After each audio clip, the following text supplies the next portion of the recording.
माता पार्वती जी की प्रीति भोले बाबा से हुई। भोले बाबा ने सप्तऋषियों से कहा जरा उनकी प्रेम परीक्षा लेके आओ, कैसा प्रेम करती है, कितना टिकाऊ है प्रेम।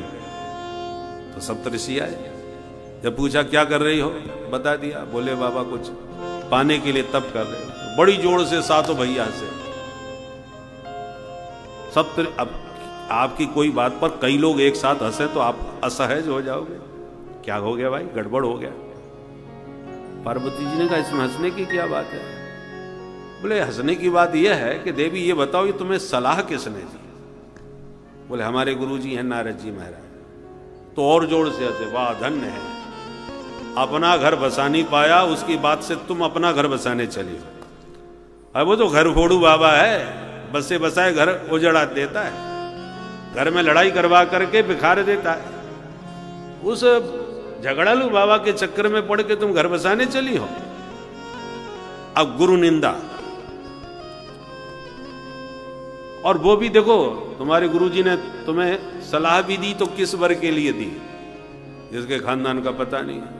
तुम्हें पता होना चाहिए देवी पार्वती के उसका पहले भी एक विवाह हो चुका है दक्ष की बेटी सती से, बेचारी आत्महत्या करके मर गई, मालूम है तुम्हें। भांग के नशे में रहता है, स्त्री को कैसे रखा जाता है उसको कुछ ज्ञान ही नहीं है, इसलिए बेचारी आत्महत्या करके मरी थी। इस तरीके से घटना वह है, पर सप्तऋषियों ने प्रेम की परीक्षा लेने के लिए इस तरीके से चित्रण किया पार्वती जी का माथा खराब हो जाए। कोई भी अन्य साधारण स्त्री होती उसका उच्चाटन हो जाता इन सब बातों को सुन करके। और फिर उच्चाटन तो कराने की पूरी कोशिश करी, उसके बाद सलाह भी दी, अब भी कुछ नहीं बिगड़ा है। हम तुम कहां बर नीक बिचारा, हमने तुम्हारे अनुरूप एक बहुत सुंदर बर ढूंढ लिया है, क्षीर साई भगवान नारायण, हम उनसे परिचित हैं, तुम कहो तो बात चलाएं। मंगलम भगवान विष्णु मंगलम गरुड़द, वो तो मंगल के साक्षात मूर्ति है, मंगल भवन है, और तुम अमंगल मूर्ति के साथ विवाह करने के लिए इतना कठोर तप कर रहे हो। चिता भस्म लगाए घूमता है, नरमुंडों की माला पहनता है, चिता में जाने के बाद लोग सचैल स्नान करते हैं, और तुम ऐसे अमंगल रूप शिव का ध्यान कर रही हो, उनको पाने के लिए इतना कठोर तप कर रही हो। अब उच्चाटन में कोई कसर नहीं छोड़ी थी, परंतु यदि केवल गुण के आधार पर ही प्रीति होती पार्वती जी की, तो गुण तो भगवान विष्णु में बहुत गिनाए, और महादेव में अवगुण ही अवगुण सप्तऋषियों ने बताए, तो विचार बदल सकता था। पर पार्वती जी ने एक ही बात कही, महादेव अवगुण भवन और विष्णु सकल गुण धाम। मैं मानती हूं, आपकी बात का मैं समर्थन करती हूं कि विष्णु सकल गुण धाम हैं और मेरे भोलेनाथ अवगुणों के भंडार हैं, अवगुण भवन है। और क्या करें, हमारा मन तो उनमें रम चुका है। अब कौन गुण दोष पर विचार करे, विचार तो पहले किया जाता है। हमने तो उनसे प्रीति कर ली, अब चाहे वो अवगुणी हो, चाहे वो गुण निधान हो, चाहे कुछ भी उनमें ना हो, मेरी प्रीति में अब कोई परिवर्तन नहीं हो सकता। इसको कहते हैं निष्कपट निष्काम प्रीति। ये विशुद्ध प्रीति है, भगवान में ऐसी प्रीति होना चाहिए। क्या बांके बिहारी के भक्त हैं, खूब बिहारी जी के दर्शन करते हैं, किसी ने कहा अरे वहां चादर चढ़ाने जाओ, तुरंत इच्छा पूरी होती है, तो बिहारी जी छोड़ के चादर चढ़ाने चले गए। ये गड़बड़ी भक्ति है।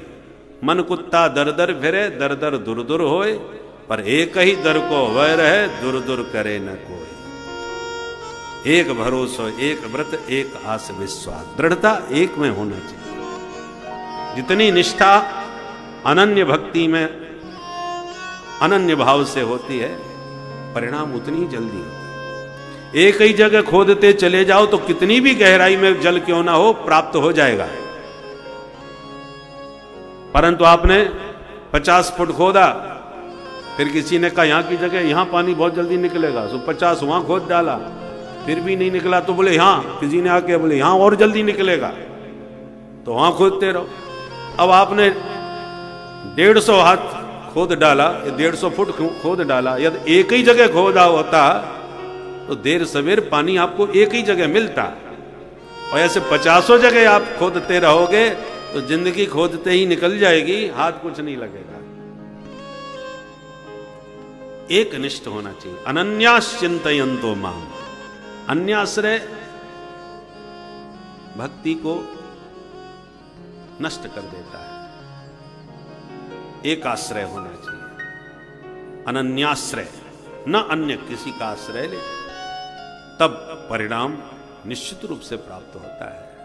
तो भक्ति कैसी हो? अहेतुक्य प्रतिहता ययात्मा संप्रसीदति, ये जीव मात्र का परम धर्म। और ऐसी अनन्य भक्ति जब आपके भीतर आएगी तो भक्ति के 2 बेटे पैदा होंगे। कौन कौन से? जनयत्यासु वैराग्यम ज्ञानम च यद हेतुकम, ज्ञानम च वैराग्यम आसु जनयति।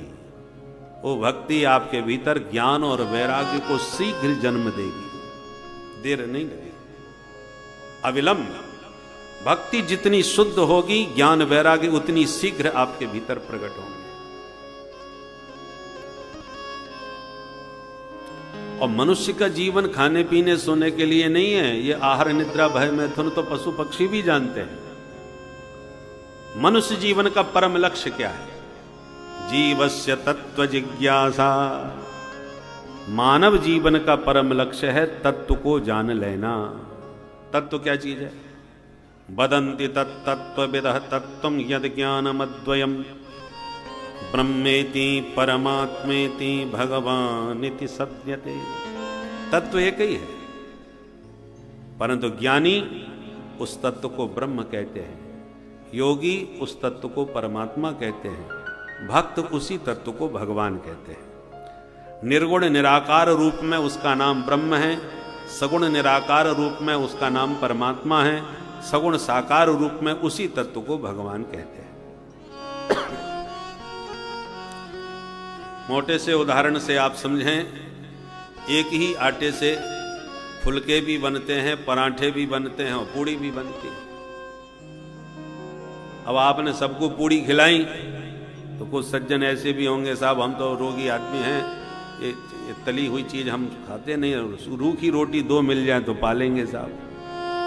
और आपने कह दिया दूसरे दिन तो कल से केवल फुल्का ही बनेंगे, पूड़ी बंद करो। तो फिर कुछ लोग ऐसे भी आएंगे कि अरे साहब हम तो इतनी दूर से बंबई से आपके कार्यक्रम में वृंदावन में आनंद लेने आए, तुम रूखे फुल्का खिला रहे हो। तो भैया रुचि नाम वैचित्र्या, सबकी रुचि अलग अलग है। किसी को फुल्का चाहिए, किसी को परांठे चाहिए। ठंडी का मौसम है, बढ़िया आलू के पराठे। हमारे यहाँ तो महाराज हर चीज की कितनी वैरायटी, फुल्के में कितनी वैरायटी है। मिस्सी रोटी चाहिए कि कितने प्रकार की रोटियां होती हैं, ज्वार की, बाजरा की, और कितने रोटी। और फुल अब उसमें पराठे भी गोभी के और आलू के, और न जाने कितने पनीर के पराठे। ऐसी पूड़ियां भी हरी नीली पीली होती हैं। हर चीज में कई वैरायटियां, 56 भोग वाले हैं हम लोग। तो जिसको जिसमें रुचि आवे प्रेम से पाओ। अब जिनके यहां दाल रोटी के अलावा कोई चीज है ही नहीं, तो वो तो जबरदस्ती खिलाते हैं, तुम्हें भंडारे में दाल रोटी ही खानी पड़ेगी। हमारी रोटी पर उंगली उठाई तो तन सर से जुदा है। तो वो क्या करते हैं, उनके पास एक ही चीज है। अब तुमने उस पर टीका टिप्पणी करी तो महाराज मरने मारने को तैयार हो जाते हैं। पर हमारे यहां तो 56 भोग हैं, इसमें स्वाद नहीं है तो इसमें लो। अनेक रूप रूपाय विष्णवे प्रभ विष्णवे। हमारे ठाकुर जी के तो अनंत रूप हैं, परंतु इतना ध्यान रखिएगा, अनंत रूप तो हैं, पर जो शास्त्र सम्मत भगवान के स्वरूप हैं उन्हीं की आराधना कीजिए। भाई भंडारा जरूर पाइए, 56 भोग पाइए, पर 56 भोग के अलावा फालतू चीज ना खाइए। वही पाइए जो ठाकुर जी को भोग लगे। अशुद्ध आहार मत कीजिए, शुद्ध जो भगवत ग्राही है, ठाकुर जी का प्रसाद पाइए, ठाकुर जी 56 भोग लगा रहे हैं, उनमें से तुम्हें जिसमें रुचि आवे वो भोग पाओ, खाने के नाम पर कुछ भी ना खाओ। ऐसी हर तत्व उपास्य नहीं हो सकता। शास्त्रों में जिनकी उपासना है, शास्त्रों में जिनका स्वरूप है, आजकल मनमुखी भगवान भी बहुत से लोग तैयार कर लिए। जब हजारों प्रकार की उपासना पद्धतियां हैं हमारे पास, तो अब नई प्रकट किए बहुपंथ, अब नए नए पंथ निकालने की क्या जरूरत है? वैसे ही ग्रंथों में बहुत पंथ है। इसलिए शास्त्र सम्मत आपका कार्य होना चाहिए। तस्मात् शास्त्रम प्रमाणम। शास्त्र प्रमाण से, शास्त्र के मार्गदर्शन में, शास्त्र का अर्थ क्या होता है?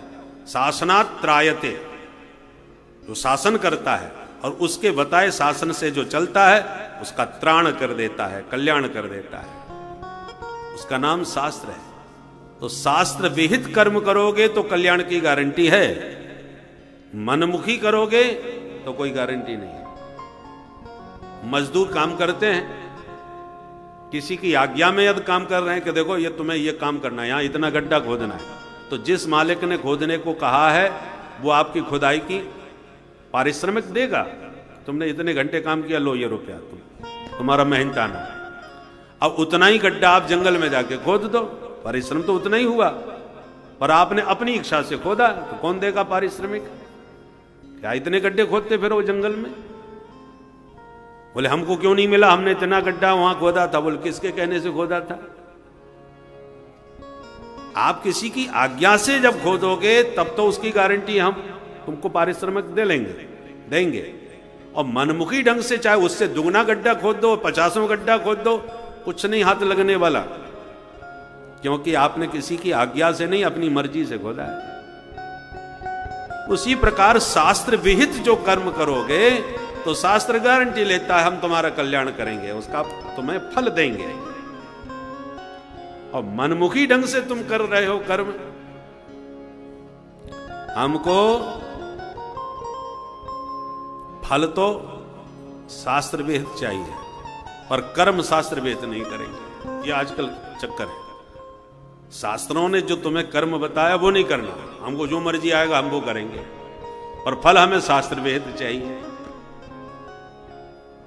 बोलो राधे राधे। तो भाई शास्त्र विहित कर्म करोगे तब शास्त्र विहित फल मिलेगा।